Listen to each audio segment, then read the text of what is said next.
This conference will now be recorded. Okay, so good evening, friends. So in today's session, we'll talk about cache function, persist function, unpersist function, difference between cache, persist.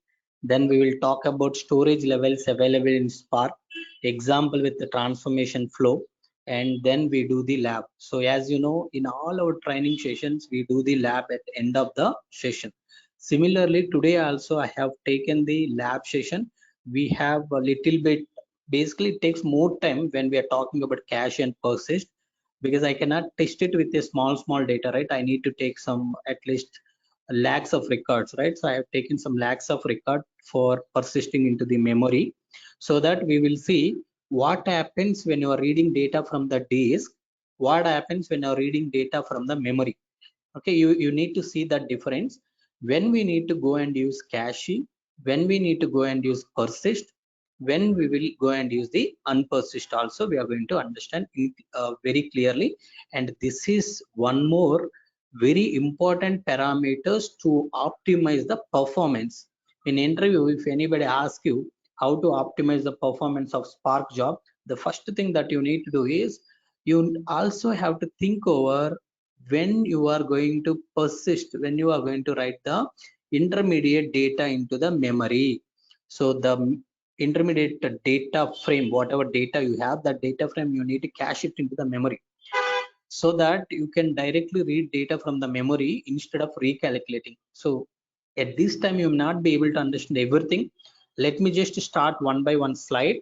Once we completed the theory, then I'll go and show you practical lab. In practical lab, you can see each and everything that we are discussing in theory, everything you will be able to see in practical labs. Okay, so fine. So let's start with, so what is first cache? Cache is a function in Spark API which gives an option to store data in memory across nodes for RDD and memory and disk for data frames. So what happens is, let's imagine you are reading a CSV file. Okay, I'm reading the CSV file. Now I removed the duplicates from the CSV file. I removed what? I removed the duplicate records from the CSV file.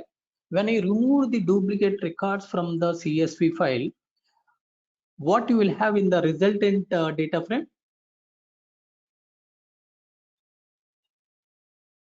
Once you remove the duplicates, you will have a distinct records, or you can say only good records, or you can say unique records. Okay, so you can use any terminology to say that these are a distinct records, unique records. Okay, there is no duplicates, very clean data. Okay, now I have a clean data. So remember now how many transformations I have applied? Two. You can say two.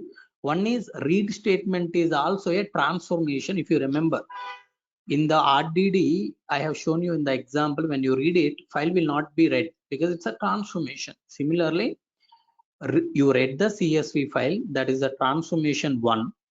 Okay, you read the uh, CSV file, it's a transformation one. You have removed the duplicates, it's a transformation two. Okay, transformation one is you are reading the data. Transformation two is nothing but after removing the duplicates, whatever data you have, that is the data you will get it in the resultant of the transformation two. In the transformation two result, what you will have? You will have a only good data, distinct records. Now what I wanted to do is that these distinct records I need to take to check maybe date format checks. Maybe I need to do a null checks. Maybe I need to take and I need to trim some of the columns. Okay, I need to do the trimming. Maybe take this and add some new columns. I need to add this and I need to add a new columns. So there are a lot of transformation I am applying. So for all this next level transformation, which is the root transformation, which is the root transformation, which transformation result you are going to use to apply these date format checks, null checks, maybe trimming of the columns and adding a new column, all this transformation. Which data frame? which resultant transformation T2. you are going to use to apply this? T2 result you are going to use to do this.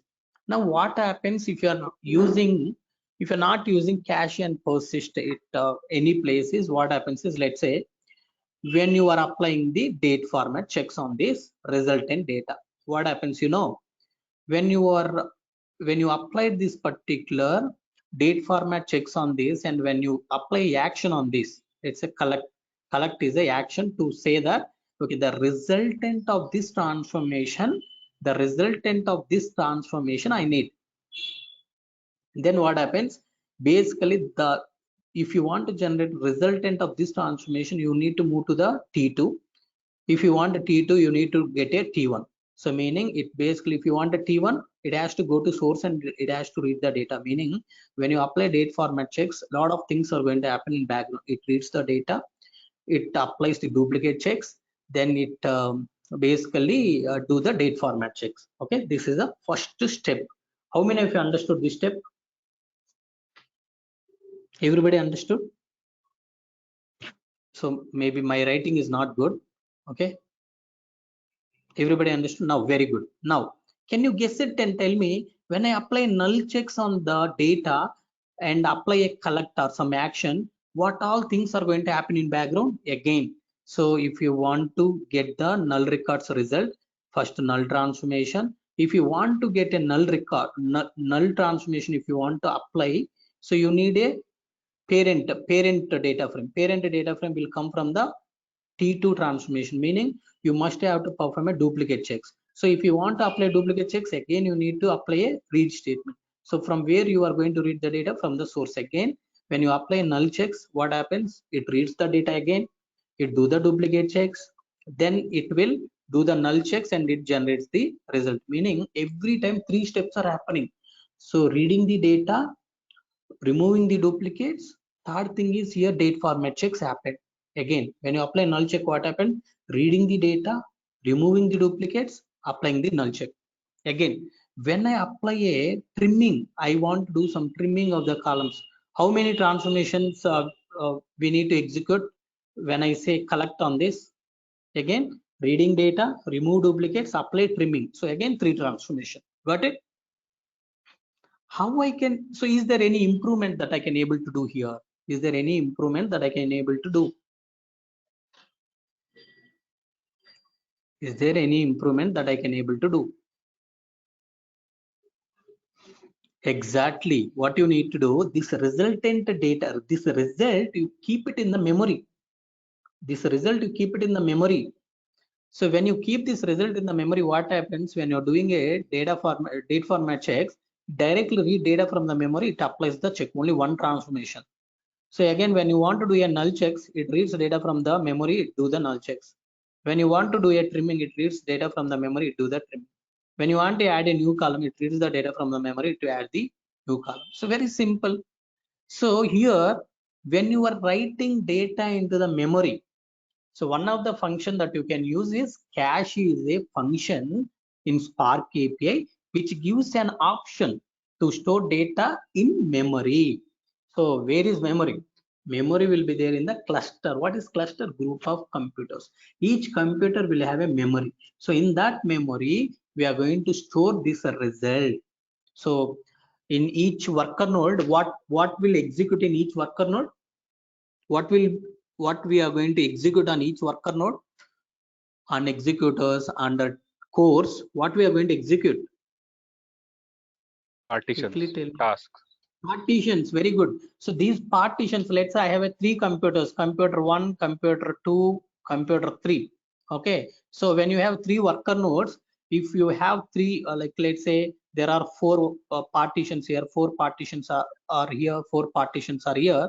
What happens is when you use cache, immediately these four partitions will be stored in the worker node memory. So here also four will be stored here, four will be stored here. So for further transformation, same node is going to do, right? What happens, instead of recalculating it, this particular computer will go and read data from the memory. These computers will go and read data from the memory. So each and everything whatever I said, I'll show you with the practicals examples and some pictures I have taken. Okay, So one of the function is cache that you can able to use to store data in the memory. Let's say memory is costly. I have taken very small memory in each computer. Now, if the memory is full, what you will do? You have two choices. See, you have two choices if the memory is full. What are the two choices? Anybody can guess it. See, you are reading the data, then you are applying the duplicate checks. So this is the resultant data frame. On this resultant data frame, you are doing the date format checks, let's say. Okay, maybe you are doing the null checks. Then you are doing the trimming of the columns. Okay, maybe you are adding the new columns. So anything you may do. Now my question is, what are the two things that you can do? One, we discussed, you can cache this. You can catch this. So how much you can able to catch it? If the memory is full, you cannot catch everything. Let's say your memory is 5 GB, but you have a data of 9 GB. What you will do? Only 5 GB you can able to cache it. So remaining data, you can do two things. What you can do is, remaining data, you can, that remaining result, you can store it in the disk. Disk is nothing but a blob storage here. In our case, blob. Okay. So you can write it into the blob. Okay. That is one way. What is the other way? Anybody can guess it? What is the other way? If the memory is not sufficient, one way is you can write it into the disk. That is nothing but a blob storage. So is there any other way? Using nodes. No, no, no. So what you can do is you can go and, so out of 100 records, 60 records you have kept it in the memory. 40 records you have not stored in the disk also. Then what you can do, those 40 records, you read the data, check duplicate records only from those 40 records. If any records found duplicates out of those 40, remove them and send it. So remaining 60 records, don't do read duplicates, directly read it from the memory. So one way is that result you can store it in the disk if the memory is not sufficient. The other way is you can directly recompute this. You can directly recalculate the data from the source. Which one is better? Which one is better? That is, you need to decide based on your data volume, the type of transformations that you are applying. Most complex transformation, if you have applied here, most complex transformation with a lot of joints and all, try to write that result into the disk. Okay, what is the use case? If you have applied very complex transformation, then you write that result into the disk, because recalculating complex transformation is very risky. It takes a lot of time. That's why write that result into the memory, disk, if the memory is not sufficient. Let's say if the data, I just applied very small transformation, that doesn't like make any difference in terms of reading and making the transformation. What you can do in that case, instead of persisting that data into the, instead of caching the data into the disk, you try to recalculate, because recalculating the things will be much more easy than reading data from the disk, because reading data from disk will take more time than computing the small transformation, recalculating the small transformation. All of you clear? So now you understood, one is you can store data in memory, one is you can store data in memory across nodes for RDD, only for RDD. Okay, I'm talking about cache. You can use to store data of RDD in memory only. Let's say if it is a data frame, you can store data in memory or disk. If the memory is not sufficient, you can write it into the disk. But in RDD, if the memory is not sufficient, you need to recalculate only. There is no option to write data into the disk using the cache. The reason is cache is a default parameters it will take. Cache will take default parameters. Understood? Cache will take what? Cache will take a default parameter. That's why if it is RDD, the default it will write it into the memory. If the memory is not sufficient, it will recalculate every time. If it is a data frame, if the data is not sufficient, if the data is not fitting into the memory, remaining data it can write it into the disk by default. But you can change these parameters as per your wish. Okay, cache, using cache you cannot do, but using what function you can able to change this particular parameter values is using a next thing called Persist. Persist is a function in Spark API which gives an option to store data in memory and disk across nodes for RDD and data frame. Meaning you can store entire data in the memory, you can store entire data in the disk, or you can store entire data in the memory and disk. Anything you can able to do using the Persist. I'll show you with the practicals. So cache and Persist, what is the main difference? Cache is the default. There is no parameters it will accept. Let's say I want to write my entire result into the only disk. I don't want to use memory. So cache will not listen to you because cache will not accept any parameter. Persist will accept the parameter. That's why using Persist, you can able to write the data into disk only or memory and disk. Memory and disk means if the memory is full, write it into the disk. Disk only means don't talk about memory, directly write it into the disk. Memory only means whatever data fit it into the memory, write it. Other data recalculate it. Don't write it into the disk. Okay, I'll show you all the options. So unpersist is a function in Spark API which gives an option to remove cached data in the memory or disk. If you have stored some data in the memory, so now I don't require that data. So all my complex operations I have done. So you just remove the data from the memory. If you want to remove data from the memory, you need to use which one? If you want to remove data from memory or disk, you need to use a unpersist. Cache and persist are going to be used for storing data. Unpersist is used to remove the data from the memory or disk. Okay, persist will take the parameter, cache will not take the parameters. Next, cache is nothing but it's basically persist storage level dot memory and disk. What it means is cache default behavior. What will be the default behavior of the cache? I said memory and disk for the data frames. Memory and disk for the data frame. Meaning cache by default it will accept this parameter, memory and disk. If you're not giving anything means memory and disk. If you want to give something to the cache, will it accept or not? Cache, will it accept any parameter or not? Oh, it will not. No, it will not accept. What is the default parameter it will have?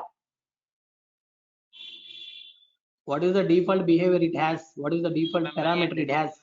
Memory. Memory and disk. What is the what is meaning of memory and disk? It will It try stores to the store data in in the the memory memory. and If memory is recalculate. full, then disk. That is cache. Very good. Whatever data you have, write it into the memory. If the memory is full, write it into the disk. Very good. Okay. So this is the default behavior. Cache default behavior for the data frames is it will take entire data into the memory. If the memory is not sufficient, it will write it to the disk. Let's say using persist, you can say here memory only. Write data only into the memory. If the memory is full, don't write any other result into the disk. Recalculate the remaining records. Disk only means using persist, you can also say disk only. What it tells you, it means don't use my memory at all, right? Directly into the disk only. Okay, that is the meaning. Any doubts in this slide? This is very important slide. This is our first slide. I will give you more clarity with more examples because we have I have spent a lot of time on designing all these things. Okay, clear? Good. Let's move on. So code example, if you see, this is the data frame I am reading. And if you remember in our training session, when we are building the data quality framework, we have designed this, removing the, like separating the duplicates. So removing the duplicates means you need to bring the duplicate records also. You need to separate it because client will ask, if you remove it means where those duplicate records went. So you need to separate them. It doesn't mean that you remove it, where those are going doesn't matter to me. I will take only good records. No, you need to have a duplicate records and unique records. If you see here, so I generated the row number for the duplicates and unique records. If two rows are duplicates, then row number will be 1 and 2. If three rows are duplicates, then row number will give 1, 2, 3 for the 3 rows. If you have only one record, row number will be 1. Now I am saying filter row number greater than 1 means all these records. These are the duplicate records. I'll take these into the df underscore duplicates. So whatever I have, one unique one, df call row number equal to 1, those are going to be my unique records. Okay, this is the first step. As I mentioned in the example, I'm reading the CSV file and I'm taking the duplicates and the unique records, out of which for my process I'm going to accept only the unique records. Once I have unique records, I'm basically, maybe you can do anything. I'm doing two things. I am using a same df underscore unique. Here also I'm using same df underscore unique. I'm adding a measure here to measure the person is traveling greater than 600 kilometers. I'm saying he is traveling long distance. If the person is traveling more than 400 kilometers, I'm saying he is traveling medium distance. If the person is not traveling even greater than 400, I'm saying nearest location. So same result I'm using to take the priority. So if the flight delay is less than 0, meaning it is coming a little bit early, means they will get a 5-star rating. If the flight delay is less than 5 minutes, means it's a 4-star rating. So other people will get a 3-star rating. So but all these two derivations I have derived from the unique record, that is the df underscore unique. Now what happens is, every time when you apply this transformation, these two also will get executed. These two also will get executed, reading data and separating duplicates and unique records. That I'll show you practical. Okay. So similarly, when you do this, in this case also, it will basically happen same, like read data, apply all these transformation. So what I can do to avoid this is, to avoid this particular situation, what I can do is here df underscore unique. This result is there, right? Df underscore unique, that I can able to cache it. That I can able to cache it. So once I cache it, so that result will be there under a df underscore unique one. So I'm using df underscore unique one dot with column. So now this time I'm using the df underscore unique one, which means I'm reading the data from the memory, not from the source. So basically what you are doing, whatever you recomputed, whatever you calculated, this result I'm saving in the memory using this cache. I'm storing in the memory. So directly this particular transformation and this transformation will read data directly from the memory. These will not re-execute these two transformation. Clear? Any doubts in this? Clear or any doubts in this? Same example I'm going to execute and show you practical in the Databricks notebook. Clear or any doubts? Quickly you need to respond. If you respond quickly, I can finish the session quickly. You know it's very difficult to spend more time on this. Okay, good. Now let's move on. Real-time example, let me give you. So let's say df1, you just have seen, I'm reading the CSV file and I removed the duplicates. I have a df2, then I'm applying the some anything, I'm adding a one more column using the df2. Similarly, df1 I'm using again. So basically here what is happening, repetition of the df1 and df2, because I'm using the df2 result to calculate a df4 basically. So you have to say this, one second. Small correction should be done here. 1 second. If you give 1 minute, I can able to do for you. Give me 1 minute. Okay, and this should be df4, this should be df5.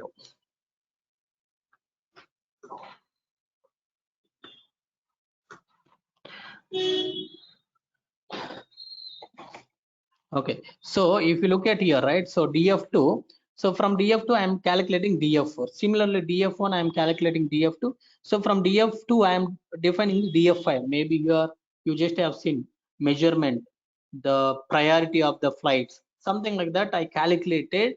So different columns on the same data frame, that is df2.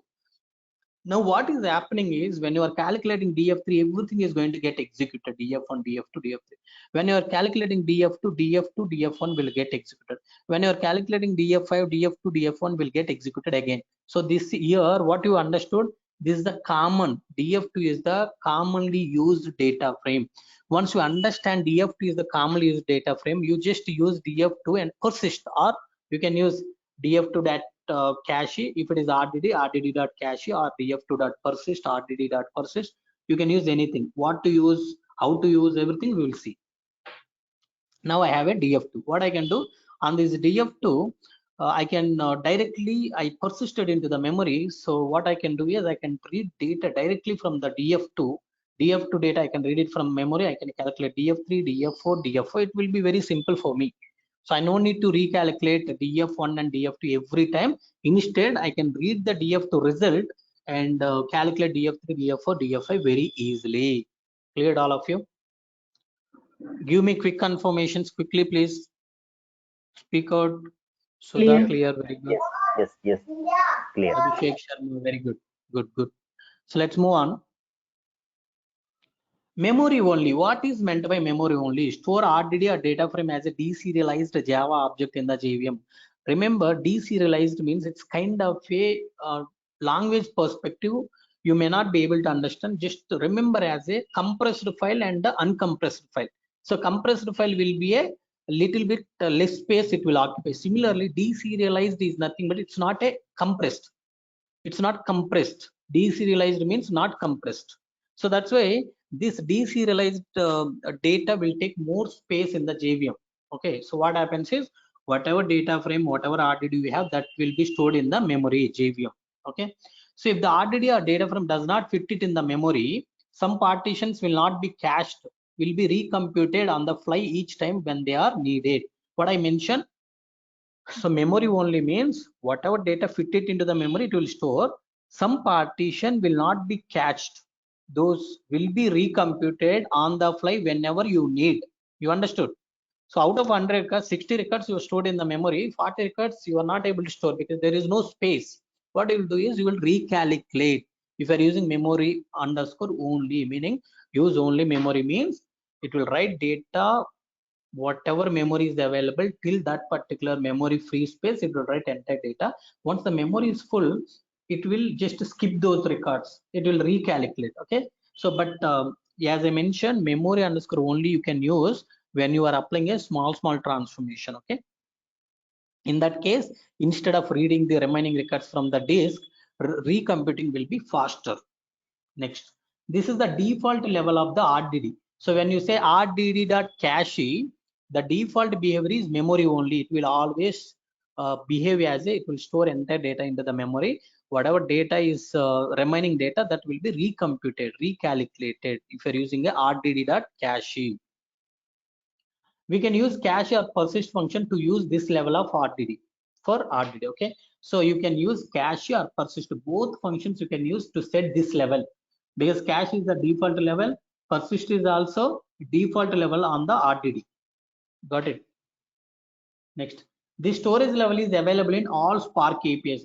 Basically, this is available in Python, Scala, Java, everything it is available. Next, memory and disk. Store RDD data frame as deserialized Java object in the JVM. Next, if the RDD data frame does not fit it in the memory, if out of 100 records, 60 records you have written, 40 records not fit it in the memory, so those, okay, sum of partitions, meaning those 40 records which are not fitted into memory will write it into disk each time they are needed. So you understood? So each time when we need, basically we are writing into the disk, right? So when we, 1 second, the statement is little bit wrong. Okay, I need to change this statement also. Basically, we'll write data to disk.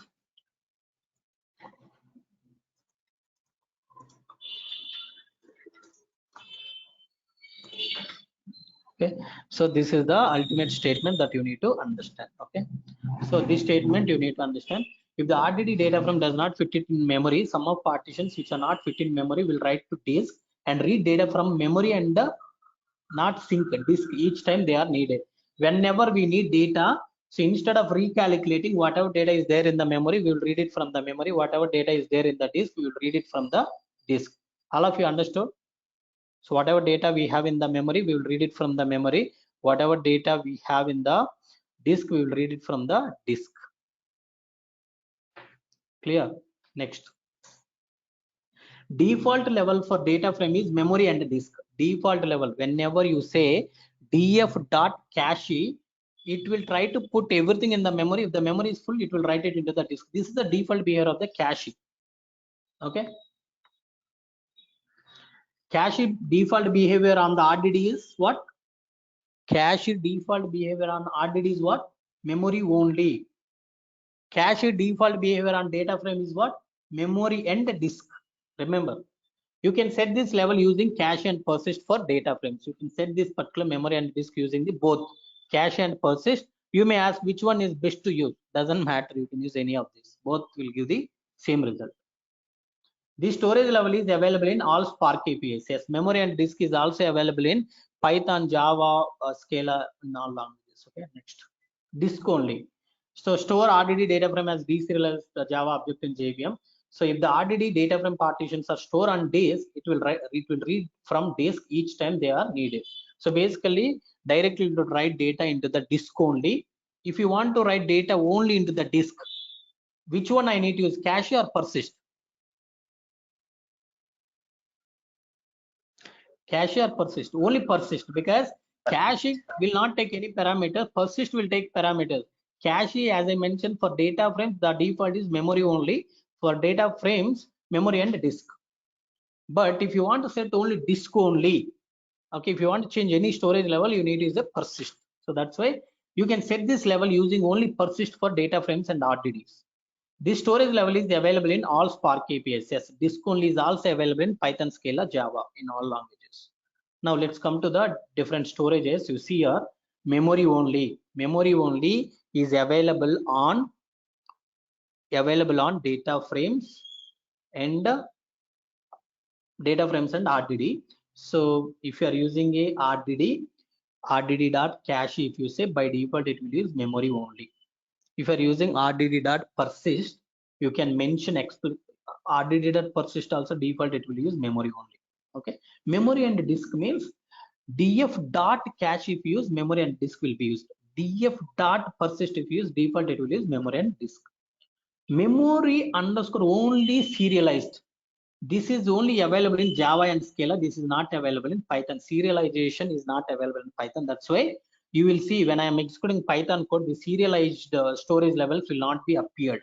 Okay, I'll show you. So what I said, if it is a serialized, the size of the memory it will occupy is less or more. If the data is serialized, the storage which it is going to occupy is more or less. Less. Less. Okay, remember it will occupy less. So similarly, memory and disk means, so even though after compressed serialized object is taking less time, still memory is full, then it will write it into the disk if you use memory and disk serialized. Disk only means you are saying write directly data into the disk only, maybe RDD or data frame. If you want to set disk only, what you need to use? Persist. Next, memory underscore only 2. It is basically used for the fault tolerance. If you stored one partition in one of the computer, but that computer is down for some reason, so you will not have the other copy.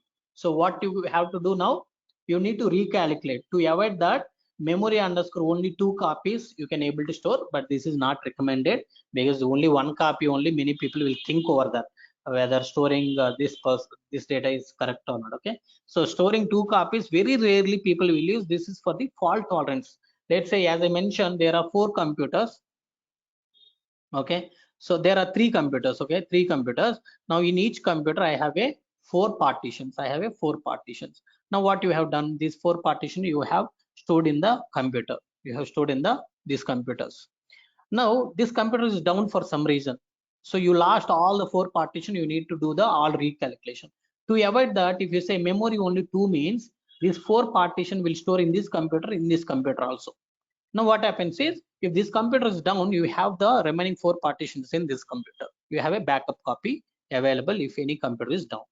Like that, memory only 2, memory and disk only 2, off heap. So this is experimental. This is still yeah, you can use it. I'll talk about it off heap and on heap later. Okay, fine. So any doubts in this? You know, memory only means it will write it into the memory. Whatever data is not fitting in the memory, that will be recalculated. Memory and disk means if the memory is full, then remaining data, instead of recalculating, it is writing into the disk. Okay, you understood, right? Disk only means we are not talking about any memory, directly writing data into the disk only. Memory only 2 means 2 copies of the data we are storing in the memory.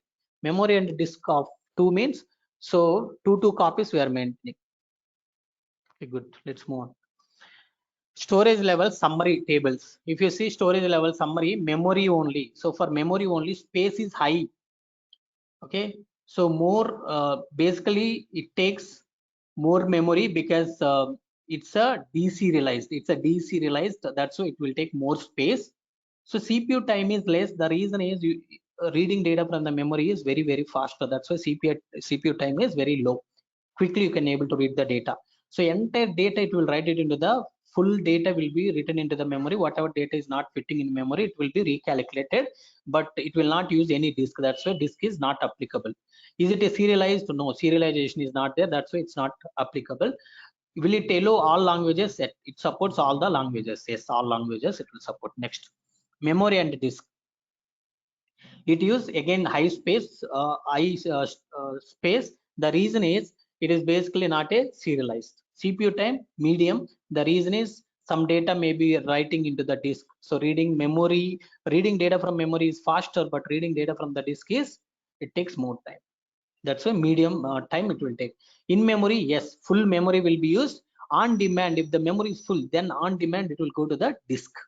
Serialization not applicable.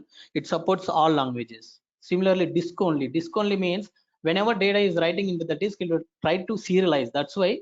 So it takes less space, and CPU time is more because reading data from memory is reading data from disk is it takes more time. High. In memory, will it use memory? No, memory is not applicable in this case. So will it use disk? Yes, full disk it will try to use. Serialized? No, not applicable. It supports all languages. Yes. Memory only serialized. Yes, it's a serialized object, so that's why less space it will use. But memory only serialized means it takes a little bit long time. The reason is serialized object again you need to deserialize. That's why it will take more time. It will completely use full memory. If the memory is not sufficient, it will recalculate the data, but it will not use any disk. That's why disk is not applicable. Serialization is yes applied, and it supports only Java and Scala. In Python, it is not available. I'll show you practically. So here also space used is less because it's a serialized object. If you see CPU time is high and in memory is full, on disk is on demand. If required, then only it will write data into the disk on demand. And serialized, yes, it supports only Java and Scala. All of it clear? Any doubts? Clear.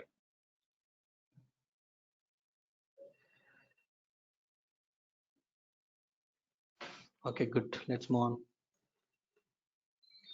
Difference between cache and persist. See, cache used for caching a data frame RDD. Persist also used for caching a data frame RDD. So cache storage level can't be passed dynamically. In the cache, storage level can't be passed dynamically, but whereas in persist, storage level can be passed dynamically. We can pass it, okay, whatever we want. Default cache for data frame is memory and disk. Default persist for data frame is memory and disk only. Here we are using cache. Here we are using persist. The default one is memory and disk for the data frame. RDD is memory only. Here also memory only. When it comes to the cache only uses memory only for RDD, memory and disk for data frames.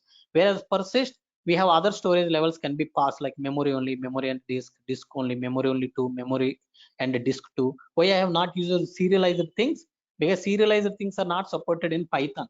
Okay, those are supported in Scala. When I discuss Scala, I'll explain those things. Okay, so that's all. Let's quickly jump into the lab. So any questions, if anybody have any questions, quickly let me know so that I'll explain. Otherwise, I'll jump into the practicals. I'm just logging in. I just logged in.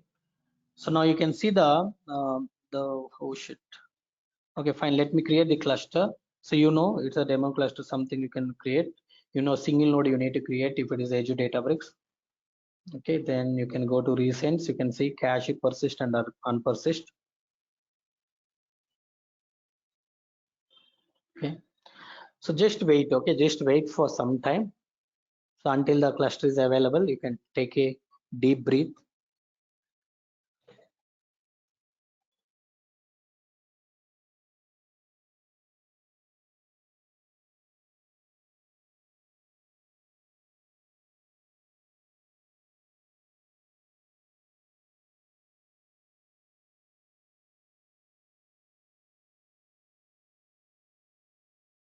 So what you need to do is first you open the Spark UI. Okay, click on the Spark UI.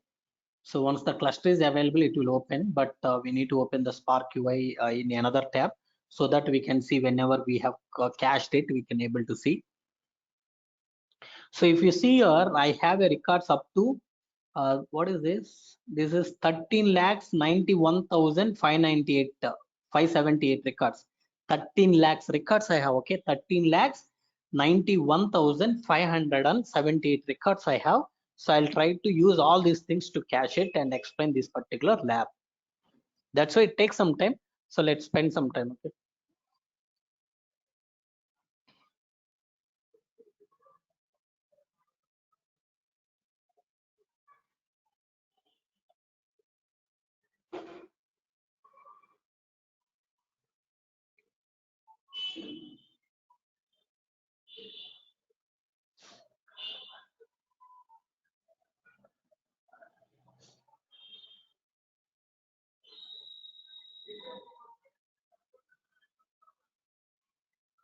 Just wait. Okay.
It's been almost 4 minutes. Still cluster is coming up. What happened to this cluster?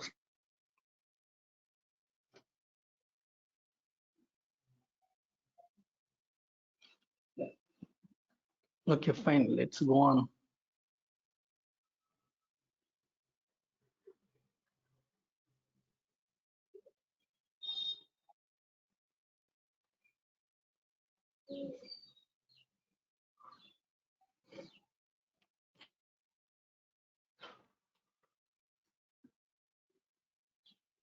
Just give me 1 minute.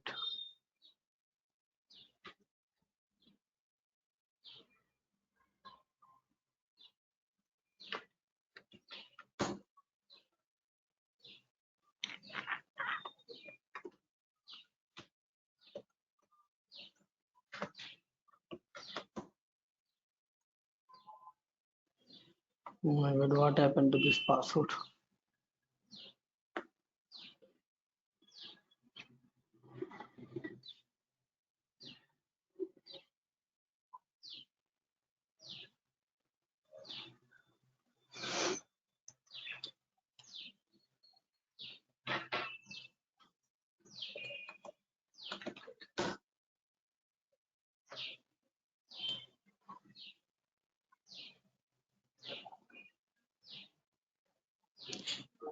Let me move on to the portal, Azure portal. Let's open one of these C2S arrange something. So there are the two computers we have. Launch workspace. Why this is taking this much time? Again, okay, fine. The cluster is available now. Let's close this. So cluster is available. So now what you will do, first step is open this Spark UI. Okay. How to open Spark UI? There are different ways we have. Okay. This is one of the way. You know, like basically when you execute your jobs, stages, everything will create. From here also you can open. But let's open Spark UI from here and keep the another like another tab here. Okay. Now basically I'm reading the data. Okay, reading the data. It takes some time, just wait.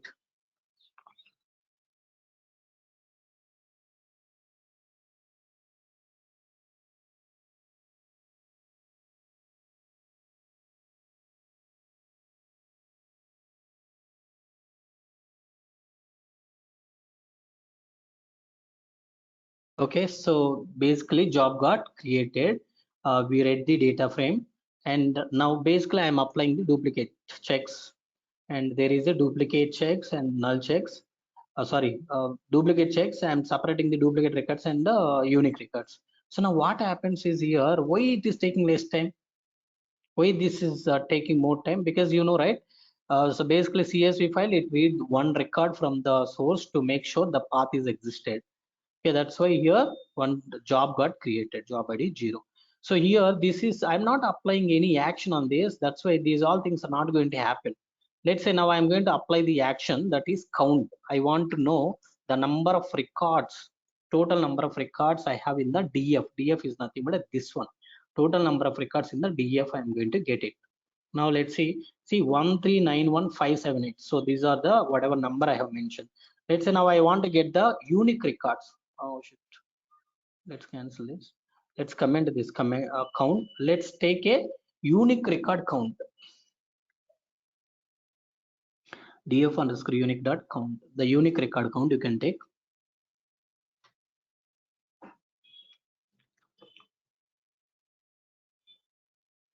So 13,91,071. These are the basically unique records. These are the total records. So now if you minus these total record minus unique records, if you do, you will get this duplicate record count. But I just wanted to show you the duplicate record count as well. You can see that it's a 507.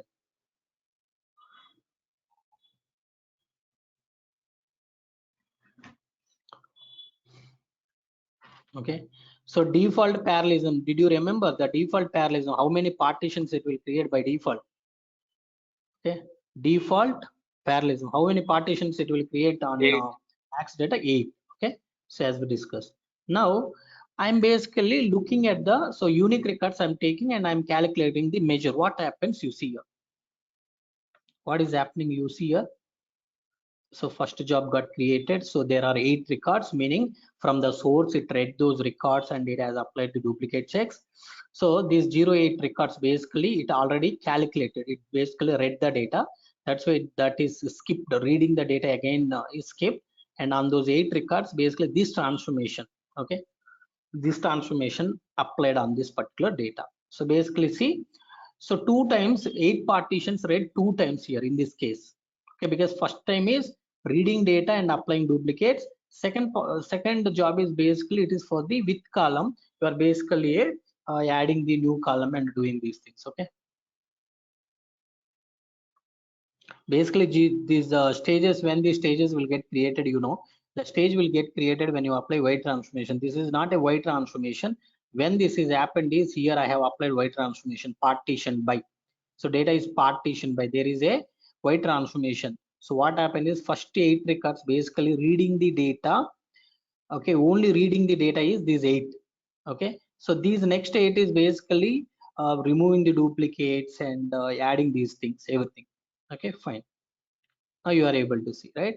Now what happens is df underscore unique. You see here how much time it took? 26.75 seconds. Now again I am using the df underscore unique for identifying the priority details. Again 8 by 8 records will read. Again 8 by 8 records we are going to read it from the source. So then it will basically do the duplicate checks and priority. Everything will be done. So 8 by 8 is reading, again 8 by 8, 2 times, meaning first you are reading and applying duplicates, again adding the new column. So all these 3 things are happening. That's why 2 times we are basically reading those 8 partitions in 2 different stages. Okay, this one how much time it took? You see 25.70, this is 26.75 seconds. Now what I'm trying to do, I'm trying to cache the data into the memory. Let's cache it. Remember one thing, after caching, if you want to cache the data, you must apply action. Okay, you must apply action. I'm just applying the action to cache the data into the memory.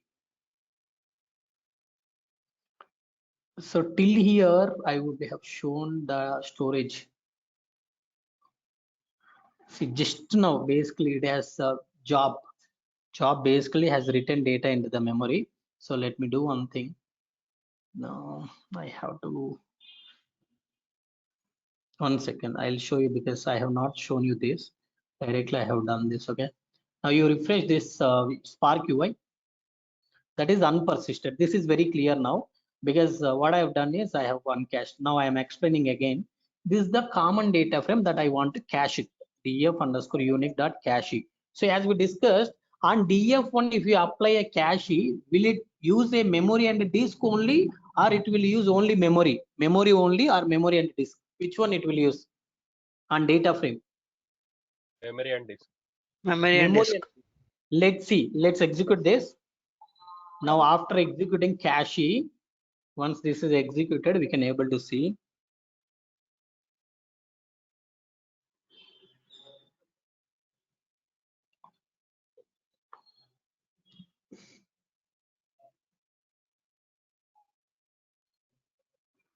Okay. Now you come here, refresh this Spark UI. See here, disk memory deserialized, meaning memory and disk both it is using memory and disk both you can see. 1x replicated. If you are not saying underscore 2 or something, by default it will have a only one copy. How many partitions it has cached? 200 partitions. So size in memory is 29.1 MB. Size on disk is nothing. Size on disk is nothing. 100% entire data is cached. 100% entire data is cached. Clear? Now come here. Now let's say I'll try to read now same data, data, and I'll try to apply this. What happens? Let's see.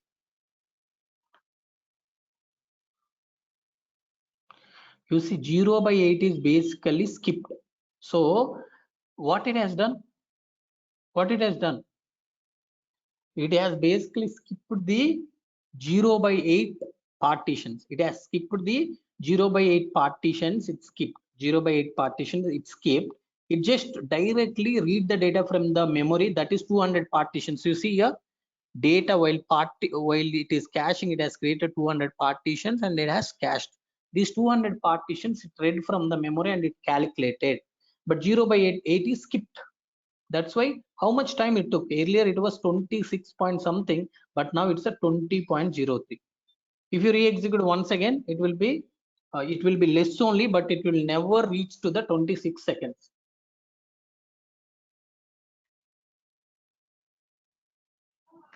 Same operation I executed. Okay.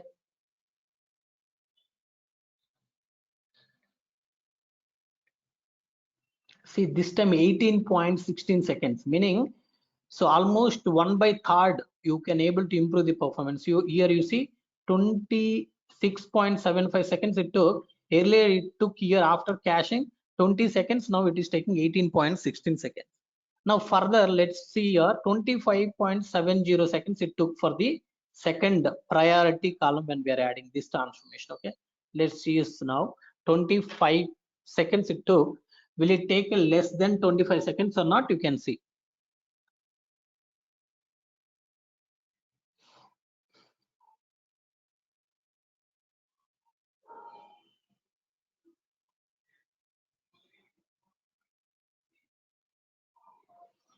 So if you see the time it took is only 18.63. This one also took only 18.63, but it is not reaching 25 seconds. Got it? If you have any doubt, oh, maybe some Spark job is taking some less time this time, earlier it was taking more time. You can see here it is taking always less time only, 18 seconds only. It will take 18 means 20 or less than 20, but it never reaches to 25 because it is basically skipping the reading data from the memory. This particular 0 by 8 it is skipping, it is directly reading data from memory and it is doing the computation. Okay, now so this data is there, memory and disk. Now I want to remove the data from that, so you can apply df underscore unique one dot unpersist basically to remove it. Refresh it now, that will be gone. Okay, next df underscore unique that persist. This time what I am using, I'm not using cache, I'm using the persist. So for persist also, I'm not passing any parameter. What is the default parameter for persist on the data frame? What is the Memory and default? disk.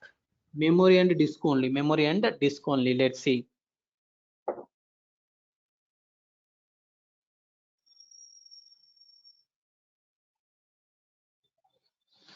Okay. Now data is cached. Now if you refresh it, you will be able to see. See, this is also disk memory and disk. Both it is using 200 partitions. Okay. Now using persist also, you can able to do the same thing. Data is persisted. So data we will read directly from the memory instead of reading. So 0 by 8 is skipped. Okay, so it takes basically less time than 26, right? It was taking 26, but it takes less than 26. Now you can see it is basically taking only 16. It is taking only 16 seconds. Next, if you use priority, this also take a less than 20, but it will not reach to 25 seconds. So the job you can clearly understand, right? 0 by 8 is basically it is skipping, meaning it is not reading data from the source again and again. It is taking directly result from the memory and adding this column. That's why it is faster.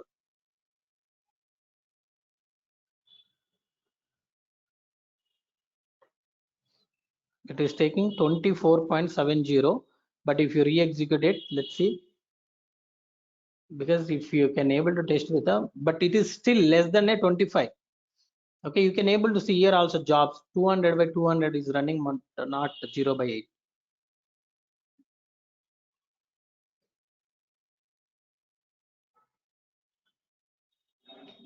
So it is taking only 19.23. Again, you can use a unpersist to unpersist. Now you can see after executing those things, if you want to refresh, you refresh and see data still there in the memory. Now you unpersist. Once you execute this, data will be unpersisted. If you refresh the Spark UI, you will not be able to see any data in the Spark UI storage. Okay, let's say again. So this time I'm using memory only. Using persist, I'm saying memory only. Don't use disk, only memory. Okay, 1 second. You need to apply the action on this. I executed this, right? You see memory. So the data will not be written into the memory because until you apply action, this persist function will not execute. It's kind of a transformation. Okay. So that's why I'm applying the action. Action is nothing but a, you know, right? The transformation and action we discussed already in the Databricks. Action will give the result, whereas transformation will give the new object. It can be a data frame or RDD. So data is persisted now. This time if you see, it will say memory only. It will say, see, memory serialized 1x replicated, 200 copies. Okay.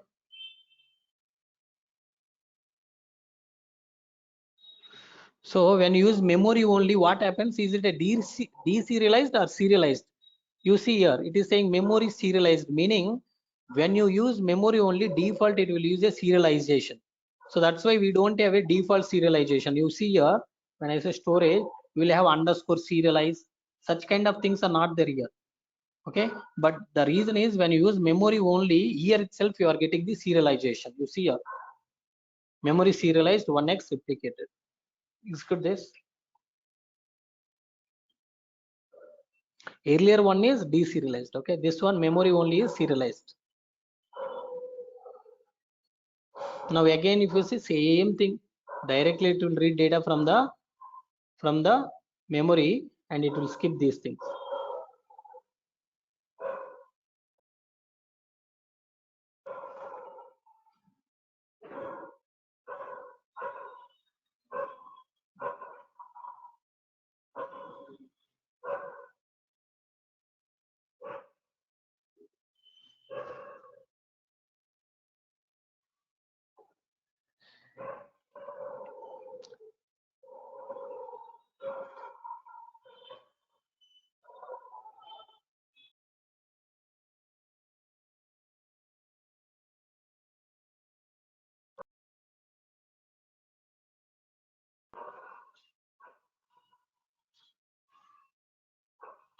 So what happens is cluster will get stuck sometime. The reason is we are keep on writing, writing removing the data from the memory and all. So that's a re-execute to see the actual result. So that is not the actual result what you will see. And so one more thing is, as I mentioned, right? So whenever you serialize, it takes a more time. Why? Because data has to be deserialized. When you use a serialized object, basically data should be deserialized. It takes more time, means not actual time. Okay, when you persisted, that surely will have a benefit. But if you serialized, the only thing is it takes little bit long time. The reason it has to be deserialized. See, earlier it used to take 18, but now it is taking 22.5. To the reason is it has to deserialize. For deserialization, it is taking approximately 2 seconds, 2.5. Okay, again execute this.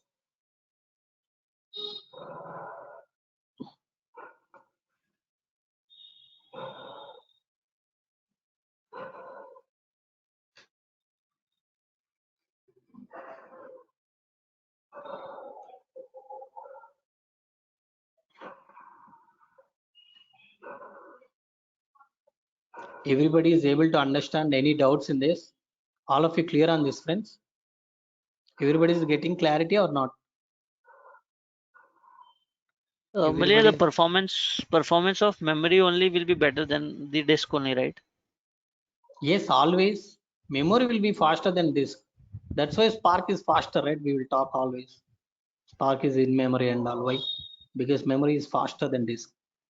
See, it will start getting the stuck. It is start getting the stuck. The reason is like we are keep on writing, removing, and all we are doing. That's why. Okay, so that's fine. We'll do something. So basically, the jobs will get stuck so slowly because you are keep on writing, removing.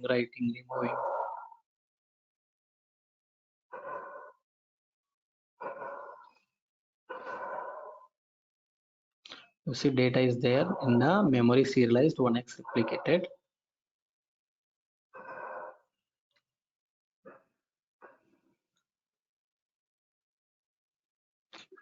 This is taking more time, right? Just cancelled it. After cancelling,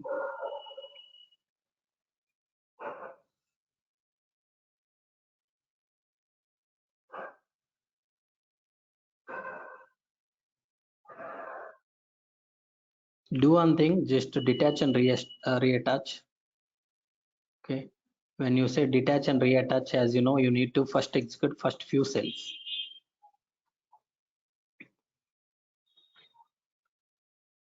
Okay, so now the thing is, this result, what happens to this result? This result, what happens is that result still will be there in the cluster, so you need to unpersist that to remove that. Okay, but this one is also not SN. Now you can execute this first, memory only. Okay, now you basically you can use a unpersist for removing. Let me show you again from the beginning. Removed, this is removed. Okay, there won't be nothing is there here. Now I'm showing from this particular step, memory only. Okay, execute this. I'm caching the data into memory only.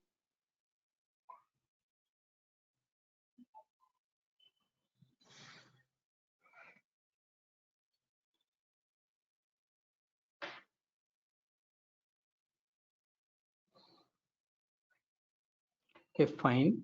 So now if you see, data is cached into the memory and serialized 1x replicated. Now come here, execute this. It takes less time than the actual data when you are not persisting, but it takes slower. A slight difference will be there with the memory and disk only, because that is deserialized, but this is a serialized one.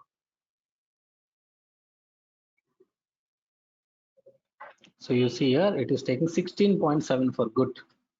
This cluster is reattached right now. It is just refreshed. That's what maybe.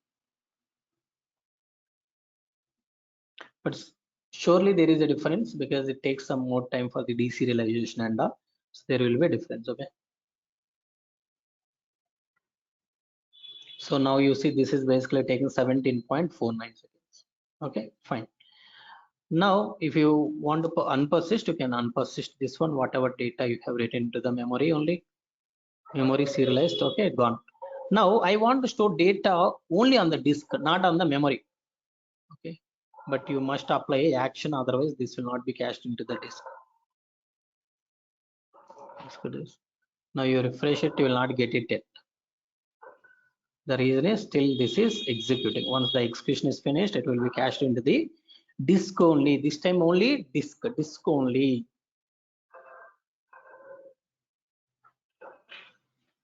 Now you see, data is disk serialized. As I mentioned, whenever it is writing data into the disk, it will be by default, it will be serialized. Okay, that's why disk serialized. Now come here, read the data and do the same. So from the disk, as I mentioned, so when you are applying the small transformation, right, in that case, instead of writing to disk and reading from the disk, what is the suggested approach? Which one is suggested approach? What is the suggested approach? Recomputation is the suggested approach, then recalculating. Okay, fine.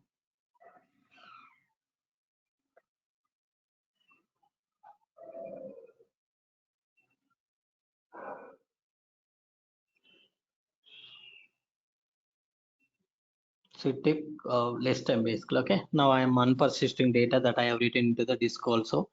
Maybe you confused here, maybe little bit. The reason is when we are written data into the disk, reading data from the disk, it is taking less time than reading data from the memory, right?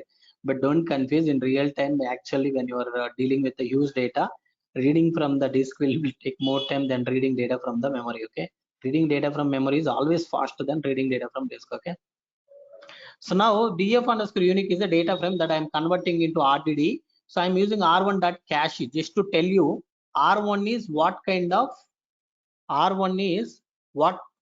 So R1 is a RDD, right? On RDD, what is the default storage level cache will take? So as I mentioned, memory only, just to tell you whether on R1, so on RDD cache will take memory only or memory and a disk. So you know, on data frame, the default parameter cache will take is memory and disk, but on data frame, cache will take default parameters memory and disk, but on RDD, as we discussed, cache will take memory only. Let's see, will it take memory only or not? What you understood, memory serialized 1x replicate, only memory it has taken, only it has taken memory. Got it? Only eight partitions got cached.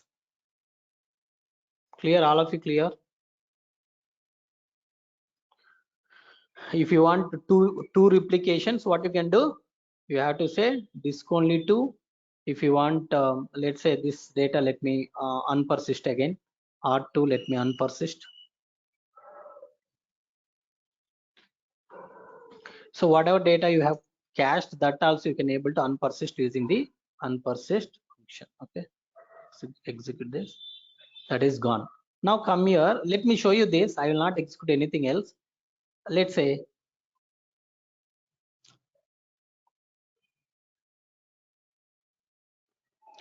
disk only 2 copies, or memory and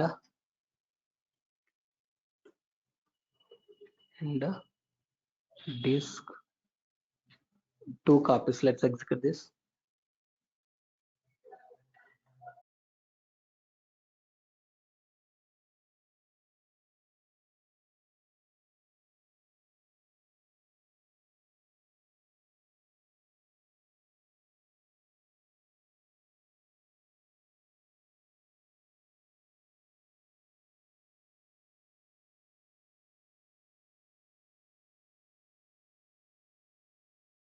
Okay, so the data is memory and disk only 2 copies. Now you refresh it. So memory and disk serialized 2x replicated. You see, now 2x replicated. You understood? 2x replicated means 2 copies of each partition is stored. Clear? Any questions? Let me stop the recording.